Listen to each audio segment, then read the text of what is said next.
Hello everyone, thank you so much for clicking on this video. Today I am continuing a very special series, which I had put on the back burner for some time, and I'm very sad about it.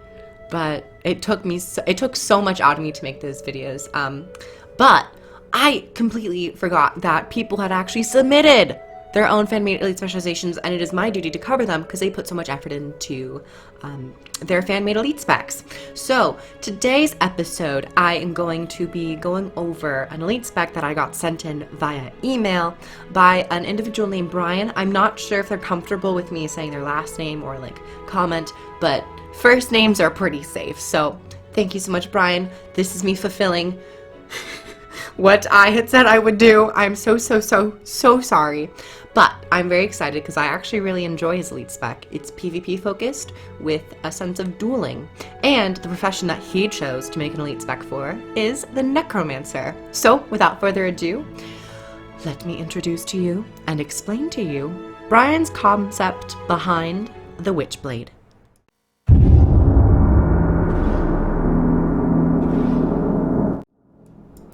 Good old Marjorie. Now that wasn't his concept, that's what I kind of just imagined as the Witchblade.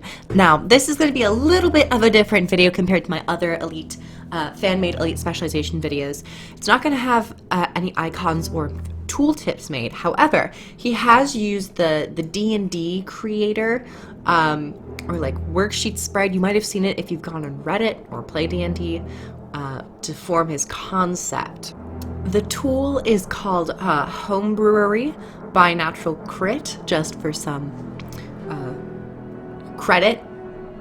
He used that generator in that document tool. So, as I said, this is going to be a little bit different. No tool tips, no icons, pretty much just his wholesome ideas, pure ideas, with some backstory and some flavor text as well. Keep in mind, don't really worry about power numbers or multipliers or anything like that. I mostly do this series for the concepts because I just like thinking. That sounded so stupid. I like thinking. Okay, so let's begin with a little bit of the backstory.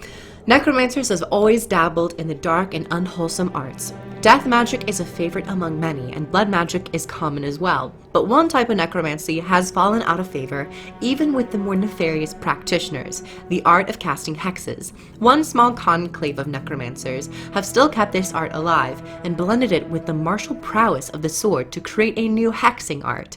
Its practitioners refer to themselves as witchblades. So God, that's spicy lore. I really love that he introduced that because I didn't actually do a lot of lore for mine. I don't think I did. And then the next section, Baneful Duelist. Rather than focusing on bettering themselves, Witchblades prefer to bring their enemies down to a level where they can become easy prey to their swords. A fair fight has no place in the world. There's only winning and losing. Witchblades focus on removing the benefits of other duelists, making themselves the superior fighter. They can also weaken their foes and deal blistering damage to single targets, all the while sustaining themselves and the suffering of their enemies. So once we go through this, you guys will probably get a better idea of Brian's mindset or focus in the specific Guild Wars 2 like area. And this, to me, and to him in his notes, was much more of a PvP minded elite specialization that he created, more of a side noter one-on-one duelist. However, he did try to add damage modifiers for PvE and World vs. World just to give you some more clearing and some more reason to use it in other game modes. First up, let us talk about the new weapon which Brian has decided to implement onto the Witchblade. And to little to no surprise, it's the main hand sword. The Sword of the Witchblade is a mobile dueling weapon that is used to best take advantage of the dark magics they cast. So he has created a auto attack chain. The first is Night Slash into Wicked Edge and then into Withering Wave. Good alliteration. So first we have Night Slash. Slash your foe, dealing damage and draining some small life force. I think it's cool that, especially because it is a melee weapon, you want some more life force on an auto attack. Second In the chain is Wicked Edge, lacerate your foe, gaining a small amount of life force, and applying vulnerability if this attack critically hits. I think that's also just a nice little bump to the ability, the auto attack chain. The spec is a lot about critting and fury and all that good jazz. And finally, Withering Wave. Draw in life essence from foes in a cone in front of you, dealing damage and giving you life force. If this attack critically hits, remove specific boons, and those boons are regeneration, protection, and vigor. That last auto attack chain, to me, is very strong. If I were to just bring it down a little bit, I would say like remove one of the boons, maybe not all three. Also, this series might be just me giving like slight feedback, but like nothing too serious. I still love the idea of ripping boons off of an auto attack, because that used to be on Scepter, but then they got rid of it. And I think in a melee, it would probably be much more rewarding and much more high stakes. So I like where you're going with Withering Wave. Next, into the second ability, we have Ghostly Phase, which is actually a flip over skill. But let me first read the first skill. Raise your sword and channel the energies of the afterlife. Evade the next attack against you and slip out of phase with the world of the living, evading all attacks for the next 2 seconds. For this duration, the skill becomes Ghastly Retort. So it's a nice evade, especially when you're in melee range. You want to have defensive options. Maybe not to the extent of a Weaver, because everyone hates Weavers, but everyone loves playing them too. So this flip over skill is Ghastly Retort, which is teleport to your target foe and transfer any movement impairing conditions from yourself to that foe. I really like that skill. I think it just sounds so cool, and I could see it in game already, especially in a PvP scenario. You're using your second ability, you're evading attacks and stuff, and then someone starts running and you want to just gank them. You go Ghastly Retort. If you have any chill, cripple, immobilize, that's just going to get transferred to them. I think that's really cool. And then finally, for the third ability on his sword, we have Fury of the Vanquished. Release a torrent of spirits around you that hate the hardy, inflicting weakness and cripple on foes in the area. Gain Fury if this hits a foe below 50% health. I think it's a really cool skill. It seems to have decent range. The cripple and the weakness is also nice, especially in a PvP scenario. You're making sure that they're locked down a bit. Also that they're not striking you for critical damage or really hard hits. They'll get glancing blows and so on and so forth. And the Fury application is also very nice, especially when you are striking lower healthed players, just to gain stronger critical hits. Next up, we have the Shroud form. Now this was banana pants bonkers and sounds so cool. And I was like, oh, I like it. I really like it. And it seems really interesting. Maybe some areas could use some refinement, but of course I will give feedback if I see fit. Nothing like extreme feedback, but just like, a little touch on. We have Ritual Shroud. Death Shroud is replaced by Ritual Shroud. That sounds, it's difficult for me to say. Ritual Shroud. A powerful betwixt state that will open the door to the powerful nefarious spirits that grant Witchblades their hexing power. Should the necromancer be able to complete the dark rituals whispered to them while in Ritual Shroud. 4 rituals are contained within Ritual Shroud. They all demand specific requests. I like the idea of rituals and channeled abilities, which have the rituals themselves have extremely interesting interaction, or could potentially have even more interesting interactions with the F1 skill, which is Invoke. Invoke Dark Magic, activating the rites of the Shroud and damaging and tormenting foes with dark fire. Completing a ritual grants life force. So you're invoking it, and then once you're in this mode, you can have, it seems Invoke is also an auto attack as well. So Invoke could just be the auto attack, which is cool. You get Torment, some damage, and some life force. Next up, we have Blade of Corruption. This is the first ritual. Scar a ritual symbol on the ground, damaging foes within it. This scar creates 5 blade shards in random locations within the symbol. Using Invoke on a shard consumes it. Consuming a shard with Invoke triggers the symbol to deal its initial damage again, cripple foes, and strike foes with the effects of Invoke. Invoking all 5 shards triggers a massive blast of damage that knocks foes down. I can already see it happening. I actually really like this skill. When I first read it, I was like, oh, that sounds very strange. But then I was like, you know what? It's just probably a massive symbol. And then say you use like shards of faith. You have like shard pickups, but instead of like picking them up, you have to use your first skill to collect them all. And then once you collect them all, you do a massive burst of damage. I like the sound of it. Shroud skill 3, Shadow of Fear. Fear your target foe. The ritual requires blood from all 4 sides of the foe. For 5 seconds, the enemy has its front, left side, right side, and rear marked for sacrifice. When you strike the foe from the side with Invoke, corrupt a boon if you invoke all 4 sides. Fear the foe again. I actually really like the idea of quote-unquote weak points around foes. I know other games have done it, like League of Legends. I forgot her name, but she's a character where you have to like strike at the different sides of a foe to gain certain effects. But I think I really like this. It's a boon rip, you get a little bit of a fear, and then you can fear them again if you successfully manage the skill requirement, which could always be very difficult in a PvP scenario because everyone's slipping and sliding around, shadow steps, portals, all that good jazz. Shroud skill 4, Arms of Insanity. Send out arrows at all nearby foes, damaging them. These foes become tethered to you. Casting Invoke on a tethered foe causes all tethered foes to take damage and be affected by the effects of Invoke. Invoking all tethered foes sends them to the realm of torment for a brief time, dazing them and loading them with immense torment. I like it. Some more Condi application, and also a high skill cap, especially in PvP, if it requires a certain amount of people. And I would also guess that the torment would scale based on how many foes are tethered. Like if you only have 1 foe tethered and you strike them, that could technically mean you're fulfilling the requirement. So just for like some balance, it would probably be scaled. And finally, we have Spear of Torment. Hurl a spear of demonic energy at your foe, dealing damage and marking that foe for torment. Create a pillar of torment at the foe's location and 2 more at their flanks, 450 units away, forming a ritual triangle. I love me some triangles. Using Invoke on one of the pillars pulls the marked foe to that pillar and immobilizes them, as well as inflicting the effects of Invoke. The foe can only be pulled to a single pillar once per use of this ritual.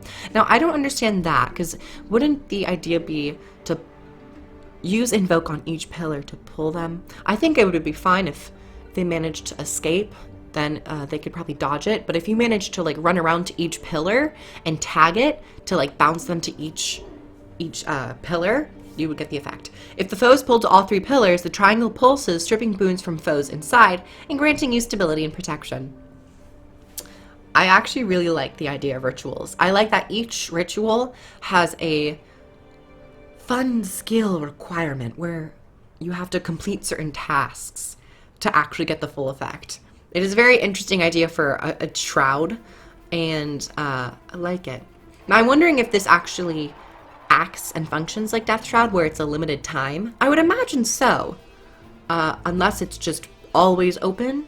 I could see it either working like a Reaper Shroud and or like Scourge, where you don't actually have a shroud. Next up, we have traits. Or do I want to go into utility skills first?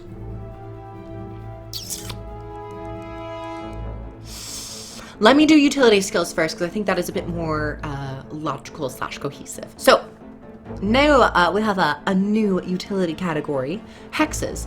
Witchblades cast unique hex spells, draining their foes of their ability to go on. First up, we have the heal skill. We have Parasitic Bond. We love parasites in this household. Place a parasitic hex on your foe that damages them every second for 7 seconds. When this hex ends, gain life or health. If you fall into the down state while this hex is active, this hex ends immediately, rallying you and siphoning a larger amount of health from your foe. He also said that this skill is supposed to be more about the falling into death and then coming back, which is why the healing power is a bit lower during the actual cast of this skill and the healing.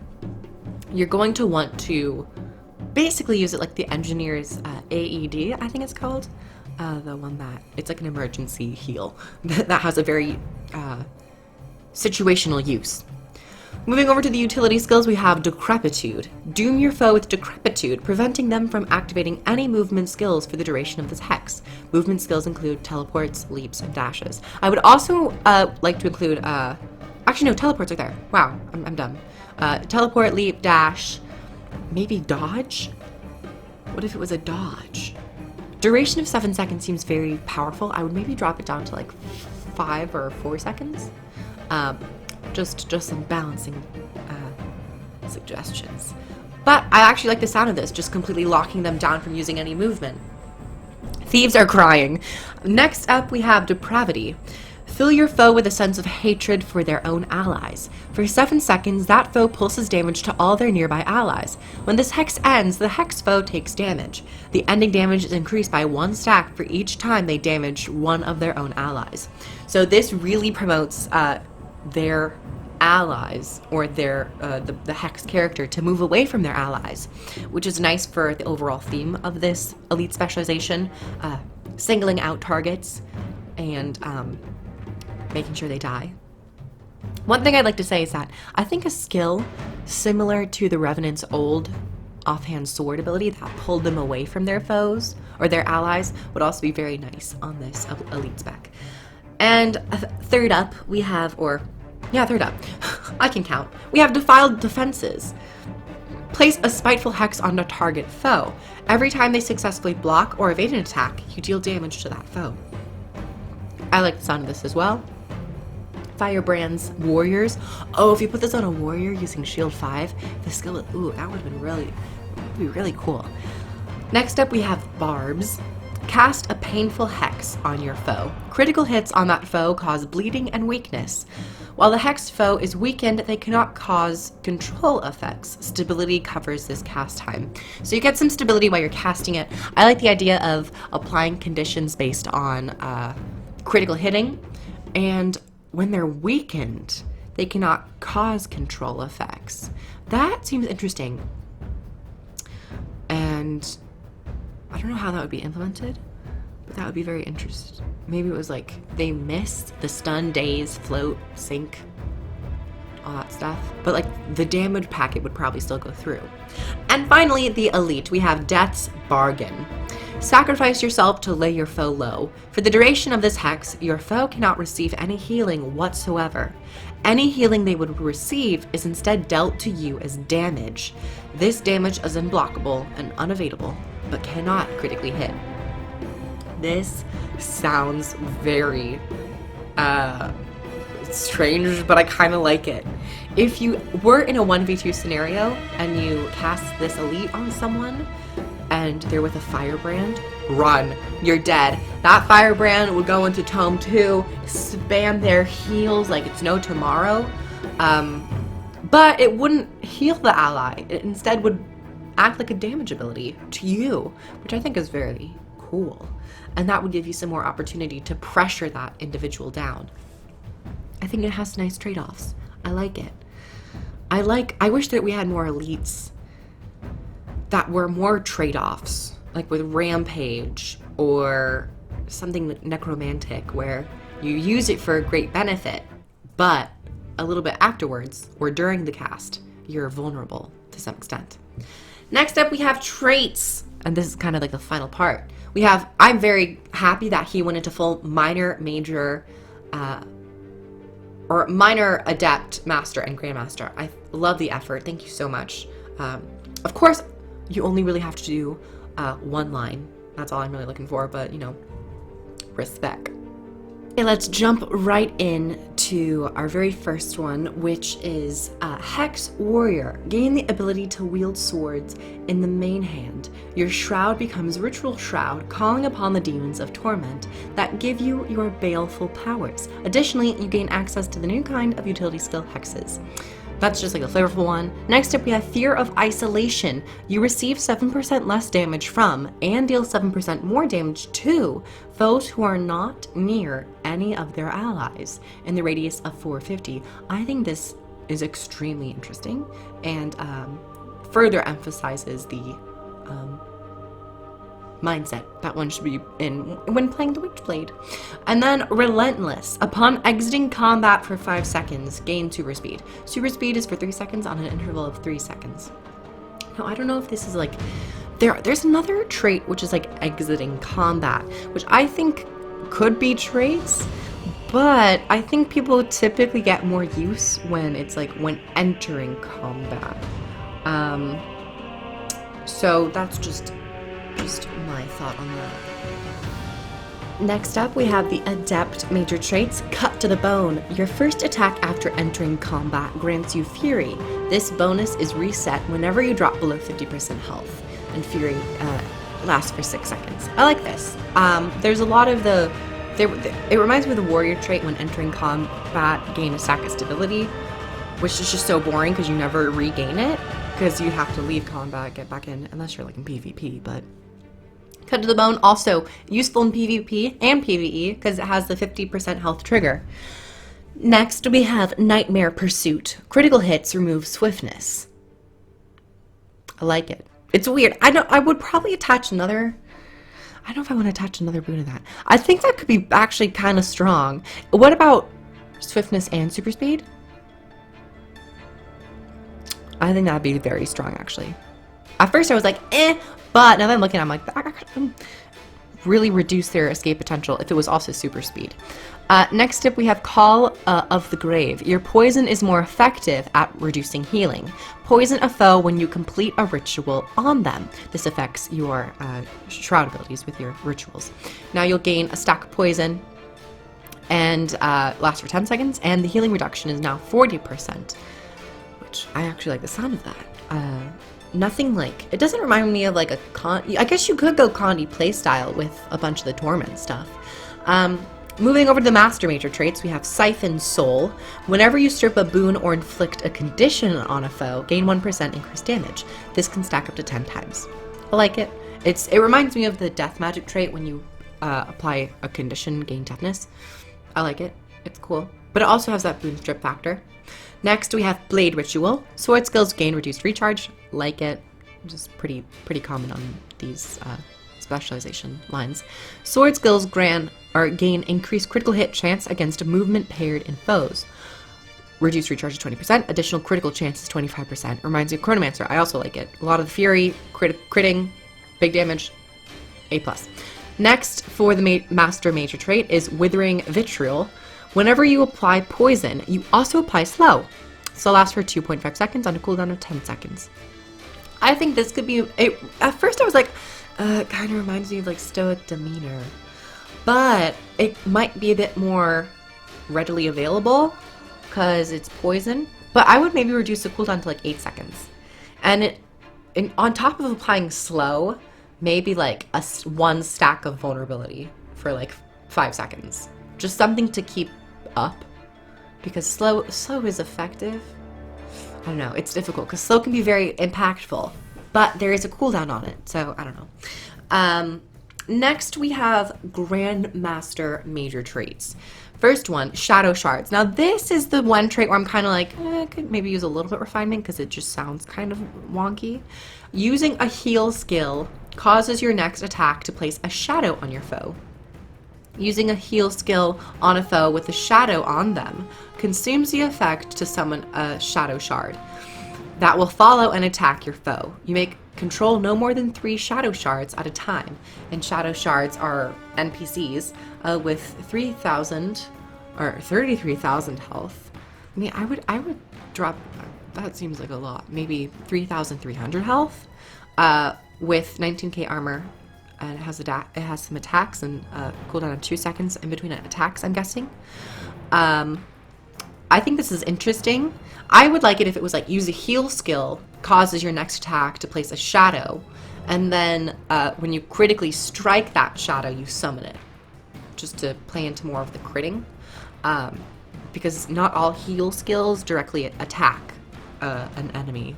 But I guess that would give you more incentive to use the Parasitic Bond Hex. And it is kind of minion-esque. I think there are elements of this are cool, but like just slight streamline, in my opinion.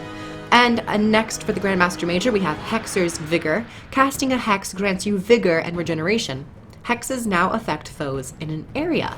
Regeneration is more effective on you. Boons for 7 seconds.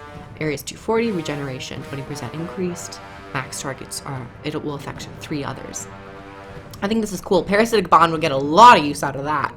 I could see that actually being very useful in World vs. World. I'm glad that it's only affecting 3 other targets and not 5 targets, because that could be maybe too powerful. And next up we have, finally, Demon's Prey. Upon exiting combat, I would change it to entering combat. For 5 seconds, gain stealth. Your first slot 1 weapon skill upon entering combat will banish all foes away from your target. Stealth 5 seconds and knockback 600. Now I don't know if this is going to be knockbacking everyone other than your target, but I would also change, this is how I would just touch up this trait a little bit. I like the ideas. I would change it to when entering combat, gain 5 seconds of stealth, and then your next attack will knock back or teleport one enemy struck back 600 yards, and then you teleport to them, if that makes sense. And then I would have it on a cooldown of that would also be interesting, because that is very PvP focused, because there wouldn't be a reset mechanic. It's only upon entering combat or exiting, which is like a one-time thing. And I'm thinking in PvE, would there be anything else? Maybe it's like if you go down, it resets it. Maybe. Like if you go down in combat, it would reset it. Anyway, that's just my thought process, my theory crafting. So that seems to be it. That is the Witchblade, everyone. Thank you so much, Brian. I really appreciated it. He also has creator's notes, which I will just post up on screen momentarily if you'd like to read it. But I really like the Witchblade. I like that it is duelist, one-on-one oriented, also a focus on PvP, but also could be, I could imagine, be built around PvE as well. So, once again, thank you so much for making this, and once again, I'm sorry that it took me literally like 6 months to get it out. I'm awful. But you know what? Better late than never. I don't know. Thank you once again. Everyone who's watched this video, thank you for watching. Like the video if you liked it, comment below on your thoughts on the Witchblade, and subscribe for more Guild Wars 2 content. You guys are also welcome to send me your elite specialization, fan-made elite specializations via mail. I have in my Discord some tooltip builders for you to use under my elite spec channel, or you can email me such as Brian has with the D&D sheet, and then I'll make a video on it if it's good. If it's good. Just kidding. If you, my requirements are typically like weapon, utilities, like 1 trait line. Like you just have to give me like a major, master, and then grandmaster. And I'm like, okay, cool. And maybe like a profession mechanic. Anyway, thanks everyone for watching. I'll catch you guys in the next video. Bye everyone.